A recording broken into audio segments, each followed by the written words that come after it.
ఆయన ఎవరంటే మా నాన్నగారు అని చెప్పొచ్చు, మా నాన్న అని చెప్పొచ్చు, మా పా అని చెప్పొచ్చు, మా ఫాదర్ అని చెప్పొచ్చు. లేకపోతే నాటు భాషలో చెప్పాలంటే అమ్మ మొగుడు అని చెప్పొచ్చు. ఆయన ఎవరో భాషలో ఉంది కదా అది. ఇప్పుడు ఏ భాషలో చెప్పారో అర్థం కావట్లేదు డీఎంకే వాళ్ళు. 50% సీట్లు పెరుగుతాయని మొన్న బిల్లు పెట్టినప్పుడే చెప్పింది కదా! బిల్లులోనే అది కదా ఉంది. దేశవ్యాప్తంగా ఈ జనాభా ప్రాతిపదికన గనక నియోజకవర్గాల పునర్విభజన జరిగితే ఉత్తరాదిలో సీట్లు భారీగా పెరిగితే దక్షిణాదిలో సీట్లు ఉన్నాయి కూడా తగ్గుతాయి అనినే కదా చెప్పింది. అసలు డీఎంకేకి ఆ సంగతి తెలుసు కదా! తెలిసినే కదా అప్పుడు దక్షిణాది రాష్ట్రాల ముఖ్యమంత్రులు మీటింగ్ పెట్టింది. కేరళ ముఖ్యమంత్రి, కర్ణాటక ముఖ్యమంత్రి, తెలంగాణ ముఖ్యమంత్రి వీళ్ళందరూ కూడా అటెండ్ అయ్యారు కదా! మరి అది ఓపెన్ సీక్రెటే కదా! అది తెలీదా? దానికి ప్రత్యామ్నాయంగానే కదా బీజేపీ గవర్నమెంట్ 50% సీట్లని చెప్పింది. అంటే భారీగా సీట్లు వస్తాయనినే తెలుసు కదా!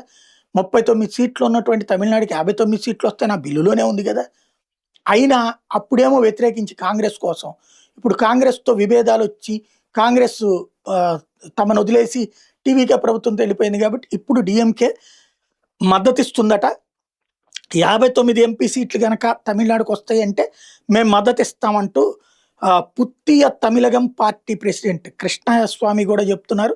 ఇక వన్ బై వన్ డీఎంకేతో పాటుగా డీఎంకే మాజీ మిత్రపక్షాలందరూ చెప్తున్నారు. తద్వారా వన్ బై వన్ సీన్ మారుస్తున్నారు తమిళనాడోళ్ళు.